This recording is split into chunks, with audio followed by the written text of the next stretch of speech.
বাংলাদেশ পৃথিবীর সবচেয়ে ধনী দেশ। এখানে সরকারি হাসপাতালগুলোতে ডাক্তারের জন্য একজন অ্যাসিস্ট্যান্ট রাখা হয় এবং অ্যাসিস্ট্যান্টের জন্য একজন অ্যাসিস্ট্যান্ট রাখা হয় এবং ইন্টার্নশিপ ডক্টর দিয়ে চিকিৎসা করানো হয়। এখানে স্কুল এবং কলেজগুলোতে ক্লাস টিচারের কাছে প্রাইভেট না পড়লে আপনার জীবন তেজপাতা বানিয়ে দেওয়া হবে। এখানে পয়সা ধার নিয়ে ভুলে যাওয়া এটা সবার অন্যতম একটি গুণ। আপনার কাছ থেকেও যদি কেউ পয়সা ধার নিয়ে থাকে তাহলে ভুলে যান আপনি তার কাছ থেকে টাকা পান। এখানে ছেলে মেয়ে একজন আরেকজনকে জানু মানু সোনা জান এসব বলে তাদের যৌবন শেষ করে দেয় আর বিয়ে করে 40 বছর বয়স হলে। এখানে দুজন গরিব মিলে আরো 5 থেকে 7 জন গরিবের জন্ম দেয়। এখানে কেউ একবার পয়সাওয়ালা হলে সুইজারল্যান্ডে ব্যাংক অ্যাকাউন্ট খুলে এবং অবৈধভাবে দেশের টাকা নিয়ে সেখানে জমা রাখে। চিকিৎসা করতে থাইল্যান্ড ও সিঙ্গাপুরে পাড়ি জমায়, শপিং করে থাইল্যান্ড ও দুবাই থেকে, পড়াশোনা করতে ইউরোপ আমেরিকা এবং কানাডার মতো দেশগুলোতে পাড়ি জমায়, আর ঘুরতে আমেরিকা কানাডা অস্ট্রেলিয়ার মতো দেশগুলোতে যায়। আর যখন মৃত্যু ঘনিয়ে আসে তখন বাংলাদেশের কথা মনে পড়ে এবং বাংলাদেশে ফেরত আসে। এখানে সস্তায় বুর্জ খলিফা থেকে শুরু করে আইফেল টাওয়ারও পাওয়া যায়। এখানে সবাই ভাইরাল হতে চায়, সেটা মানুষকে মেরে হোক বা উদ্ভট কোনো কর্মকাণ্ড করে হোক। এখানে কারো বিপদে কেউ এগিয়ে আসে না। এখানে কেউ বিপদে পড়লে বা অ্যাক্সিডেন্ট করলে সবাই দূর থেকে চেয়ে চেয়ে দেখে এবং সেগুলো ভিডিও করে সোশ্যাল মিডিয়ায় ছেড়ে দেয়। এখানে নিজের সমালোচনা বাদ দিয়ে অন্যের সমালোচনায় সবাই সারাদিন ব্যস্ত থাকে। এখানে শ্রমের যথাযথ মূল্য পাওয়া যায় না। এখানে শিক্ষিত মানুষ সম্মান পায় না। এখানে টাকা দিয়ে অসাধ্যকে সাধন করা যায় খুব সহজেই। এখানে মানুষ এক একজন নিজেকে ঈশ্বরচন্দ্র বিদ্যাসাগর মনে করে। এখানে ভিক্ষুকদের ভিক্ষাবৃত্তির আড়ালে রমরমা ব্যবসা চলে। এখানে সবাই বড় হতে চায়, কেউ মানুষ হতে চায় না। এখানে মানুষের কথায় নেই সহানুভূতির গন্ধ। এখানে সবাই লোভী আর খাই খাই স্বভাবের মানুষের বসবাস। এখানে মানুষ সারাদিন আপনাকে কিভাবে ঠকাবে সেটা নিয়ে ব্যস্ত থাকে। এখানকার মানুষ সারাদিন ভিনদেশী সংস্কৃতি নিয়ে ব্যস্ত থাকে, ভুলে যায় দেশের স্বাধীনতা দিবস, ভাষা দিবস, ভুলে যায় ঈদে মিলাদুন্নবী, শবে মেরাজ, শবে কদর, তবে ঠিকই মনে থাকে ভালোবাসা দিবস, পহেলা বৈশাখ, হোলি দিবস, সবকিছু। এখানে রাতারাতি সবাই ধনী হতে চায়। এবার আসি আমাদের কিছু গুরুত্বপূর্ণ আবিষ্কার নিয়ে। আমিষের ঘাটতি মেটাতে সস্তায় দুধ খাবেন, দুধে ফরমালিন মেশানো হচ্ছে। গরু থেকে বেশি বেশি দুধ পেতে পিটুইটারি গ্ল্যান্ড ইনজেকশন দেওয়া হচ্ছে। মাছেও ফরমালিন দেওয়া হচ্ছে। শাকসবজি টাটকা রাখতে কপার সালফেট ব্যবহার করা হচ্ছে। আম লিচু জাম পাকাতে কার্বাইড দেওয়া হচ্ছে। আম লিচু জাম সংরক্ষণে ফরমালিন দেওয়া হচ্ছে। ফল গাছে থাকতেই হরমোন এবং কীটনাশক দেওয়া হচ্ছে। তরমুজা সিরিজের মাধ্যমে পটাশিয়াম পার ম্যাঙ্গানেট দেওয়া হচ্ছে।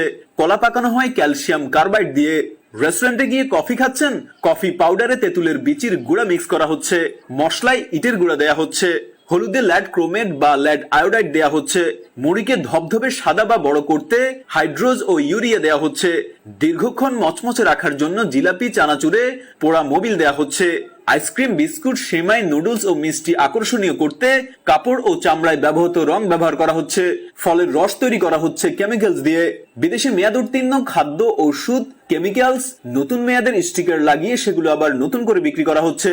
চাল চকচক করতে ইউরিয়া ব্যবহার করা হচ্ছে। পেঁয়াজু জিলাপিতে অ্যামোনিয়া ব্যবহার করা হচ্ছে।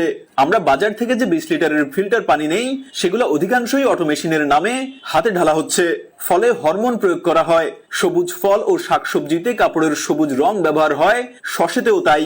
খামারের মুরগিতে বিষাক্ত ক্রোমিয়াম, লেড আর অ্যান্টিবায়োটিক তো আছেই, চাষ করা মাছও ঠিক তাই। জুস, লাচ্ছিতে উচ্চ মাত্রার প্রিজারভেটিভ ব্যবহার করা হয়। রু আফজা আর হরলিক্স তো প্রমাণে অপারক যে এতে আসল কল্যাণকর কিছু আছে। মশলায় মেটালিক অক্সাইড নামে আলাদা রং ব্যবহার করা হয়। সরিষার তেলেও কেমিক্যাল দিয়ে ঝাঁঝালো করা হয়। সয়াবিনে পাম অয়েল, শুটকিতে কীটনাশক, কসমেটিক্সে ক্যান্সারের উপাদান, লেড, মার্কারি ও ডাই ইউজ করা হয়। কি খাবেন, কিভাবে খাবেন একটু ভাবেন, অন্য কেউ ভাবতে দিন। বাঙালির আরো অনেক আবিষ্কার আছে যা আমরা হয়তো জানি না। আমরা এক রাতে ধনী হতে চাই এ জাতিকে ধ্বংস করার বিনিময়ে। আমাদের এই দেশটাকে মনে হয় কেউ এখন আর ভালোবাসে না। সবাই বাংলাদেশকে ভাবে একটা লোভনীয় মাংসের টুকরা। সুযোগ পেলে যে যেখান থেকে পারে ছোবল মেরে খুবড়ে খুবড়ে খায়। ঘরের লোক খাবে, বাহিরের লোক খাবে, আসলে কে কোথা থেকে খাচ্ছে সেটা আসলে কারো মাথা ব্যথা নেই। মাথা ব্যথা হচ্ছে কে কতটুকু খাচ্ছে, আমি কতটুকু খেতে পারছি।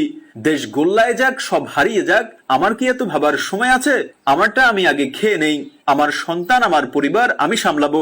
দেশ তো আমার সামলানোর দায়িত্ব না। অন্য সবাই সবটা খেয়ে ফেললে আমি কি খাবো? আমি মনে করি দেশের উন্নয়ন নির্ভর করে সে দেশের জনগণের উপরে। যতক্ষণ পর্যন্ত প্রতিটা নাগরিক দেশ এবং দেশের উন্নয়নকে ব্যক্তি স্বার্থের থেকেও বেশি গুরুত্ব দিবে না, ততক্ষণ দেশে উন্নয়ন হবে না। একবার ভেবে দেখেছেন আগামী প্রজন্মের জন্য আমরা কি রেখে যাচ্ছি? দেশকে ভালোবাসা মানুষের জন্মগত প্রবৃত্তি। আমরা এই সম্পর্কে সচেতন না থাকলেও এটা আমাদের হৃদয়ের গভীরে সুপ্ত থাকে। দেশের অপমান, দেশবাসীর দুঃখ দৈন্যে, দেশের দুর্বিষয় পরিস্থিতিতে, দেশকে নিয়ে ষড়যন্ত্র হলে, দেশকে নিয়ে কেউ উপহাস বা কটাক্ষ করলে এই অনুভূতি জেগে ওঠে। সারা পৃথিবীর মায়া, মমতা, স্নেহ সব একত্রিত করলেও যেমন মায়ের অকৃত্রিম স্নেহের সঙ্গে তুলনা করা যায় না, তেমনি সারা পৃথিবীর ঐশ্বর্য, বৈভব ও সৌন্দর্যের সঙ্গে নিজ দেশের কোনো তুলনা হতে পারে না। আমাদের নবী হযরত মুহাম্মদ সাল্লাল্লাহু আলাইহি সাল্লাম বলেছেন, দেশপ্রেম ঈমানেরই অঙ্গ। দেশপ্রেমের মন্ত্রে উজ্জীবিত হয়েই মানুষ তার আপন জীবনকে বিলিয়ে দিতে পারে, মহৎ প্রেরণায় উদ্বুদ্ধ এবং আলিঙ্গন করতে পারে মৃত্যুকে। কবি বলেছেন, তুমি দেশকে যথার্থ ভালোবাসো, তার চরম পরীক্ষা তুমি দেশের জন্য মরতে পারো কিনা। কোথায় যেন পড়েছিলাম, দেশপ্রেম বাইরের কোনো প্রদর্শনীর বস্তু নয়, দেশপ্রেম মানুষের অন্তরে স্থিত ভক্তি শ্রদ্ধায় গড়া। কবিতার কাব্যে, দেশকর্মী তার সমাজ সেবায়, গায়ক তার গানে, শিল্পী তার ছবিতে, বৈজ্ঞানিক তার বিজ্ঞান চর্চায়, শিক্ষক তার একনিষ্ঠ শিক্ষকতায় দেশপ্রেমের পরিচয় প্রদান করতে পারেন। মনীষী ওয়ালেস রাইস বলেছেন, বুদ্ধিজীবীর কাছে তার দেশ ও সেবিকার কাছে তার রোগীর একই ভূমিকা হওয়া উচিত। জাস্ট জার্নালের আমাদের আজকের ভিডিও দেশ এবং দেশের মানুষকে নিয়ে উপহাস এবং আত্মসমালোচনা কেন্দ্রিক হলেও আমরা দেশকে ভালোবাসি এবং আমরা চাই আপনারাও নিজ নিজ জায়গা থেকে দেশকে ভালোবাসুন, দেশের উন্নয়নে কাজ করুন।